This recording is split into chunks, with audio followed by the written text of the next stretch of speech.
O Atlético Mineiro passa sufoco nos pênaltis, mas vence o Nils e chega à primeira final de Libertadores de sua história. O Flamengo abriu boa vantagem sobre o Asa na Copa do Brasil e volta a campo nesse domingo contra o Vasco pelo Brasileirão. Do lado Cruz Maltino do Clássico, vai e vem de velhos conhecidos continua. Carlos Alberto deixa o clube e Juninho e Dorival voltam à antiga casa. Vamos falar ainda de Botafogo e Fluminense. O Botafogo enfrenta o Grêmio na Arena, lá no Sul, e o Fluminense recebe o Inter em Macaé. Na edição de hoje vamos falar de Libertadores, Copa do Brasil e esquentar a 7ª rodada do Brasileirão. A partir de agora, o nosso time deixa você na cara do gol.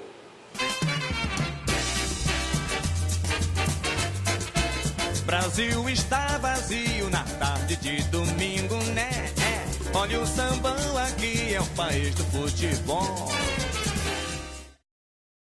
Fala, torcedor, seja muito bem-vindo a mais uma edição do Na Cara do Gol. Hoje falando de Libertadores, Copa do Brasil, Brasileirão que chega à sua 7ª rodada. Ao meu lado, Andrei Toribio, Giovanni Sanfilippo e participação especial do nosso convidado Arthur Siciliano para debater esses temas que envolvem o futebol nessa semana, já pensando em mais uma rodada do Brasileirão e também falando da Libertadores, chega à sua final, chega à sua grande decisão com mais um brasileiro, no caso o Galo, o Atlético Mineiro fazendo história, chegando à sua primeira final de Libertadores. Para começar, destaque principal de cada um dos nossos comentaristas. Andrei, seu destaque principal de hoje? Então, o meu destaque é para o Fluminense, que acertou agora com o Maracanã, com a licenciadora do estádio, e vai poder mandar os seus jogos no estádio. O grande problema, porém, além da renda majoritária ser da empresa que é a proprietária do estádio, Consórcio, né? Exatamente, do consórcio, é que o Fluminense vai submeter algumas regras que esse consórcio impôs ao Fluminense. Entre elas, os torcedores vão ter que entrar agora, não podem mais estar sem camisa, não podem mais levar instrumentos. Bandeirão, tudo. Sim, tem que ver os jogos sentados, enfim. Eu queria... Tá vendo aquele jogo do Galo, né? A torcida cantando, empurrando o time. Eu acho que se é todo mundo sentado, sem instrumento, sem cantar, o Galo não ganhava aquele jogo não. Ficava ali no 0x0, 1x0, não ganhava do Nils. Quero ver como é que funciona isso aí. Querem tirar essa cultura do futebol e mudar a nossa cultura para um futebol mais europeu, em vez do futebol americano, sul-americano. E eu acho que isso não é uma evolução, isso é um regresso, né? Antes o futebol era visto de terno e gravata, até que se mudou para as camisas uniformizadas dos times. E agora nós estamos voltando para um regresso. Ingressos caros, novas normas, enfim. Estão descaracterizando o nosso futebol. É uma pena. E o Fluminense submeteu essa regra. O Flamengo e o Botafogo faziam pressão para fazer um preço melhor para o Maracanã. E o Fluminense arregou, né, para o preço do consórcio. E agora vai ter que pagar uma fortuna e deixando mais na mão deles o preço dos ingressos. Pois é, eu concordo quando o Andrei fala que isso pode ter influência direta dentro do campo. Eu acho que na moral dos times isso pode influenciar diretamente. Porque nós somos só espectadores, participamos do espetáculo também. A torcida participa do espetáculo. Não só assiste também, né? Exatamente. Com certeza. Giovanni, seu destaque de hoje? Bom, meu destaque vai para o Flamengo, né? Nesse mesmo tema de acertar a parceria com os estádios, o Flamengo acertou a parceria lá com o estádio Mané Garrincha, em Brasília, e agora vai disputar mais 5 jogos lá enquanto ainda está nessa decisão sobre o que vai fazer aqui com o Maracanã. O que a torcida carioca pode esperar é que o Flamengo realmente venha acertar, né, com o Maracanã, mas talvez sejam algumas condições diferentes dessas aí que o Fluminense acertou, conforme o Andrei disse. E que o Botafogo também está negociando. O Botafogo também está negociando, só o Vasco que acabou ainda tendo lá São Januário, ainda está seguro nessa questão dos estádios. Mas aí então a gente vai ter que esperar para ver como é que vai ser, o que agora a gente sabe que pelo menos nos próximos 5 jogos do Flamengo como mandante vai ser lá em Brasília. O que é bom por um lado e ruim por outro, porque lá em Brasília o Flamengo tem muito apoio da torcida. No jogo contra o Santos a gente viu que foi a maior renda, já comentamos isso diversas vezes. Por outro lado, o estádio do Mané Garrincha tá custando para ficar no padrão que a gente viu lá, o padrão FIFA que a gente viu na estreia do Brasil na Copa das Confederações. E a gente vai ter que ver, por um lado é bom, por outro lado é ruim, a gente espera aí o que vai acontecer agora. Certíssimo, Flamengo, de não ficar com o Maracanã, ficar com o Maracanã. O valor cobrado pelo consórcio é absurdo, o Flamengo não pode ser esse valor de maneira alguma. Só atrapalha a campanha sócio-torcedor, que daria vantagens para os torcedores que comprassem os ingressos, e agora eles não vão comprar os ingressos, né? O jogo em Brasília, né? Os torcedores de Janeiro não vão mais se associar ao Flamengo. Pois é, enquanto o Fluminense não pode jogar no Maracanã, com quem já parece que já fechou parceria, mas não pode jogar ainda nessa rodada, o Fluminense joga contra o Internacional em Macaé, lá no Moacezão, enfrentando o Internacional pela 7ª rodada do Brasileirão. E já pensando em G4 já, porque está na cola ali, está com 9 pontos na cola dos 4 primeiros e pode figurar junto com o Botafogo, que é o líder, figurar no G4, não é isso, Giovanni? Exatamente, o Fluminense tem uma boa chance de conseguir, já nesse início do campeonato, chegar aí no G4, que é também muito no início, a gente vê que até o Bahia ali no G4, assim, tá contando muito o que aconteceu nessas primeiras rodadas que não reflete a realidade do Brasileirão inteiro. E o Fluminense tem uma boa chance aí contra o Inter, que apesar de estar vindo bem, também tem lá os seus problemas. O Fluminense eu vejo assim, mais acertado do que o Inter, pelo menos dentro de campo, pra gente ver. Mas pra esse jogo a gente trouxe aqui o Arthur para comentar aí sobre o Fluminense. O que você acha aí, Arthur? Vai dar pro Fluminense conseguir uma vitória já contra o Inter? Eu acredito que sim, mas eu tenho minhas ressalvas, porque a forma como o Abel arma o time não é a forma que eu acho que agrada o torcedor, nem a forma ideal. Eu acho que o Fluminense tem poucos meias que possam cadenciar a bola, que possam armar as jogadas de uma forma mais consciente. Ele tem muitos meios de correria, assim.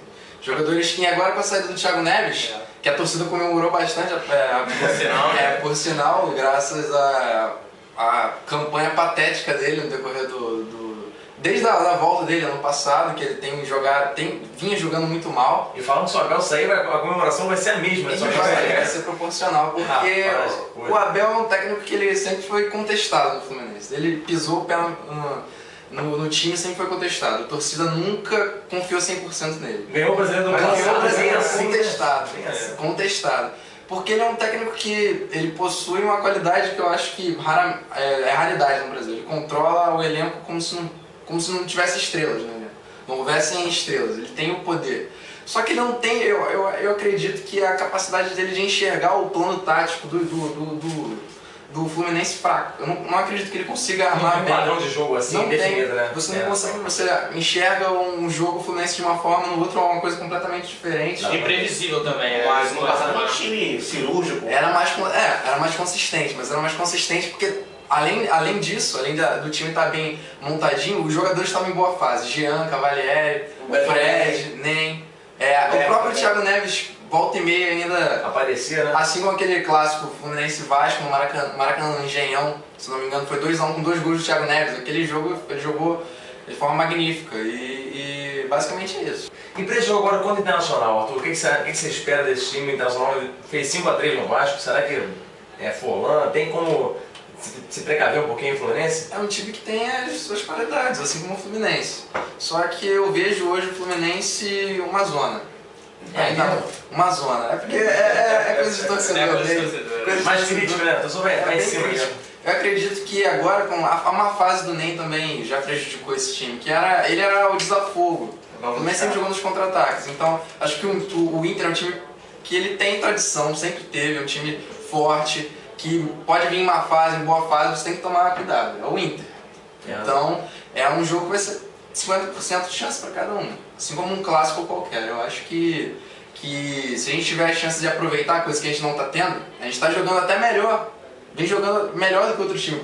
Só que não está aproveitando as chances. A gente não está. O Fred não tem aquela pressão que ele tem na seleção. Tem que ser o Fred na reta final da Copa das Confederações. Da Copa das Confederações, da reta final. Mas Arthur, o Fluminense contra o Coritiba, contra o Botafogo, jogou melhor e acabou não vencendo o jogo ao final da partida. Você acha que a longo prazo, essas partidas que o Fluminense não ganha, jogando melhor, vai prejudicar o time na disputa pelo título? Com certeza, mas eu acho que dá pra compensar. Acho que ainda tem um caminho longo ainda. Falta muito tempo. Acho que o brasileiro é assim mesmo. O Brasileirão tá sempre surpreendendo. Chega na reta final que você vai separar os homens dos meninos ali.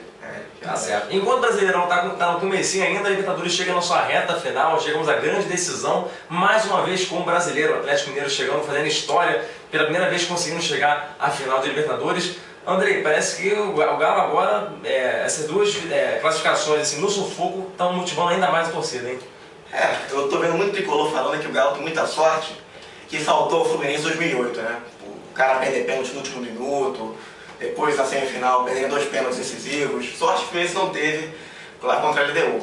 Tem que ter sorte também. Tem que ter sorte. Ainda falta a final. O Corinthians teve muita sorte para ser campeão da Libertadores, né? Todos os jogos ali, os últimos jogos, teve muita sorte. E sorte é muito importante para ser campeão. O time que é ser campeão tem que ter sorte. Isso o Galo tem de sobra. Até estranho, né? Curva com sorte, né? Gente azarado, Galo com sorte. Até estranho, mas está acontecendo. O Galo é franco favorito para ganhar no Olímpia. Eu acho que essa era a final antecipada. O Galo não pode cometer o erro que cometeu em 2008. Lembrando que o Galo levou 2-0 lá na Argentina, fez 2-0 aqui, levou para os pênaltis, né? Que eu duvidava, eu achava que ela não iria fazer. Mas que alguém falou isso aqui no Você tem que tirar o chapéu pro Giovanni aqui, o Giovanni acertou o resultado. Veja a edição anterior e veja o palpite dele, ó, 2-0, vai para os pênaltis, o Galo leva. Então tá gravado. Bem, sobre o jogo, o Galo manteve a sua série invicta no Independência, 70 jogos sem perder, 60, perdão, jogos sem perder. É a maior série invicta em casa do Brasil, passou o Goiás. E, bem, teve muita sorte, né? Um jogo de sorte. Aos 3 minutos, uma jogada que fizeram igual no primeiro jogo lá na Argentina. E o Bernard perdeu o gol, dessa vez ele fez o gol. E depois, uma bola rebatida, o zagueiro dá um chutão, cai no pé e pagou. Então, sorte do Galo. Azar do Nils. O Nils perdeu 2 pênaltis decisivos, 3 pênaltis decisivos, perdão. Isso não se faz. Deram de mão beijada pro Galo. E agora o Galo teve a sorte já na final.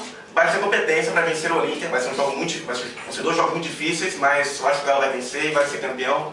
Teremos aí mais um brasileiro campeão da Libertadores. Olha, eu também deixei claro que eu acredito também que o Atlético Mineiro vai ser campeão dessa Libertadores, desde o início eu já achava, mas só um detalhe, é que o Olímpia, nas 3 vezes que foi campeão da Libertadores, venceu o título fora de casa e contra um adversário que nunca tinha chegado na final. Ih, rapaz, o Cuca tá adorando essa estatística.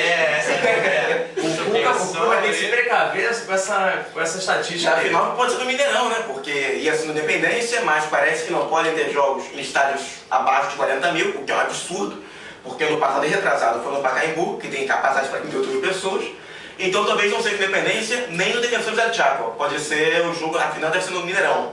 Tomara que não seja, mantenha-se no Independência e o Galo ali tem mais sorte, né? O caldeirão do Galo tem que ser mantido mesmo, que a torcida está mais acostumada a apoiar o Galo lá dentro. E aí, Arthur, quem vai ser o campeão? Olímpia ou Galo? Olímpia. Olímpia? Tem isso secando ele. Olha, botafoguenses, tricolores, todos secando o Galo. Mas o motivo é meio óbvio. No próximo bloco a gente volta falando de Flamengo e Vasco pelo Brasileirão. O Flamengo também na Copa do Brasil que bateu o Asa. A gente volta já já.